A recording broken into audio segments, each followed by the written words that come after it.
네, 이재명 후보는 요즘 그 부산의 HMM 이전 관련해서 얘기 많이 하고 계신데요. 그 HMM의 전신이 어떤 회사죠? 부산에 HMM을 우리가 유치하겠다고 하는 것은 부산이 북극 항로가 개발될 경우에 해운 항만의 중심 도시가 되기 때문입니다. 그래서 우리는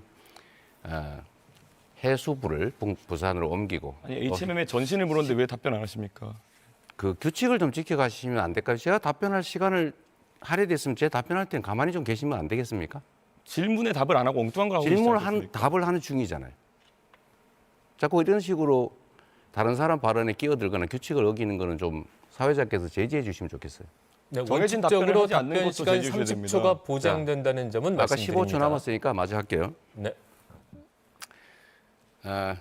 어쨌든 부산을 해운 항만의 중심 도시로 만들어야 됩니다.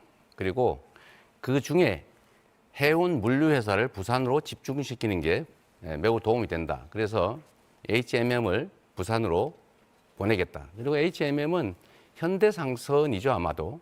현대상선일 텐데 현대상선의 시간 지났습니다. 이제 HMM이 현대상선이 전신인데요. 과거에 2000년대 초에 대북 사업하다가 2억 달러 정도 이렇게 자금이 사용돼 가지고 기업이 휘청거린 적이 있습니다. 이게 요즘 같으면 대북 송금으로 크게 문제되는 일입니다. 그렇기 때문에 이런 것들을 중요하게 다뤄야 되는데요. 방금 전에 김문수 의원님 말씀한 것처럼 쌍방울의 대북 송금 때문에 지금 이재명 후보 굉장히 곤란을 겪고 있는데요. 쌍방울 대북 송금은 법적 판단과 무관하게 미국의 제재 대상이 될 수 있는 문제라는 걸 알고 계실 거라 생각합니다. 대통령이 되신다 하더라도 미국 입국이 제한될 수 있는 문제입니다. 이민법 212조에 따라 가지고 제한될 수 있는데 사실 뭐 이런 문제가 있기 때문에라도 외교에서 이재명 후보가 굉장히 불리한 상황에 놓이게 될 것이다라는 건 자명하고요.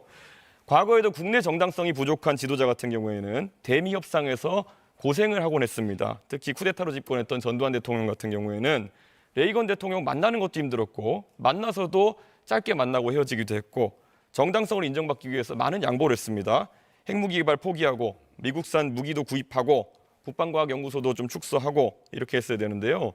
트럼프가 만약에 트럼프 대통령이 이재명 후보가 당선되면 이런 약점을 가만히 두겠습니까? 저는 흔들 거라고 생각하는데요.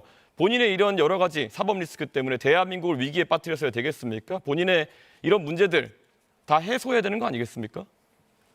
재판을 안 받으면 해소가 안 될 거잖아요. 제가 대북 송금에 관여했다는 건 아무런 근거도 없는 얘기고 실제로 그들이 저를 위해서 송금했다는 것은 믿을 수 없는 얘기고 주가 조작을 하다가 수사를 받으니까 아마도 그걸 도박 자금으로 썼다는 설도 있는데 저는 이 진상이 곧 규명될 거라고 봐요. 그리고 또 한 가지는 아까 부산 얘기를 마저 좀 하면 HMM은 부산으로 반드시 가게 됩니다. 정부가 지분을 가지고 있기 때문에 얼마든지 가능하다, 의지에 따라서 이 말씀드립니다. 지금 그럼 쌍방울이라는 기업이 결국엔 과거에는 속옷 만들었었고 이번에 대북 사업을 하기 위해서 결국에는 뭐 스마트팜이나 이런 것들을 언급하는 그런 상황인데 그게 그러면 얼마나 진실된 이야기라고 사람들이 생각하겠습니까? 쌍방울이 속옷 만들던 회사가 스마트팜을 하기 위해 가지고 북한에 송금을 하다 걸려서 도박 자금을 날려가지고 이재명으로 물고 늘어졌다. 이 해명을 트럼프가 받아들이겠습니까? 저는 그렇게 자꾸 하늘을 가리려고 하는 행동을 하지 않으셨으면 좋겠다. 그런 생각을 하고 있습니다. 그리고 사드 문제에 대해 가지고 이재명 후보가 사드는 미국 방어용이다라는 말씀하신 적이 있습니다. 근데 사드라는 무기 체계를 전혀 이해 못하고 계신 것 같은데 사드는 종말 단계에서 미사일을 요격하는 그런 체제입니다. 그렇기 때문에 떨어지는 것을 요격하는 것이거든요. 사드 미사일과 레이더가 우리나라에 배치돼 있다는 것은 우리나라에 떨어지는 것을 막겠다는 그런 의지입니다. 그런데 지금 이재명 후보는 흔히 그러니까 중국에서 얘기하는 것이나 아니면 음모론자들이 얘기하는 것을 또 받아들이셔가지고 결국 사드가 미국 방어용이라는 주장을 하고 계세요. 이런 식으로 잘못된 정보를 바탕으로 해가지고 이런 음해를 하시면은 과연 미국에서 봤을 때는 이 사람은 뭘 해도 이렇게 왜곡해서 인식하는 사람이구나. 이거 만약에 외교현장에 가셔서 대통령으로서 발언하셨다면은 큰 망신살 발언인데 아직까지도 사드는 미국 방어용이라는 입장을 유지하십니까? 한국의 방어는 한국의 독자적인 미사일 방어 체제로 방어하는 게 맞죠. 그리고 당시에 이것은 매우 많은 논란이 있었는데 지금은 이미 배치가 끝났기 때문에 더 이상 이 문제를 논란하는 것은 한국의 외교 안보 전략상 그리 바람직하지 않습니다.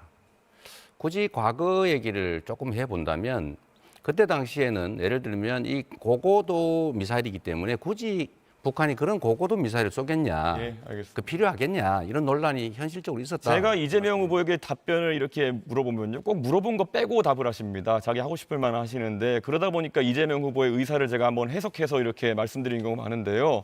최소 2명의 후보에게 질문해야 되는 입장을 거죠? 철회하지 말씀드립니다. 않겠다는 이야기를 지금 하고 계신 거로 보입니다. 그렇기 때문에 유권자들께서 사실 이런 식으로 미국과의 안보 관계에 있어서 거짓 정보를 설파하는 사람이 과연 한미 관계를 이끌어갈 수 있겠느냐 이런 걸 고려해 주셨으면 합니다.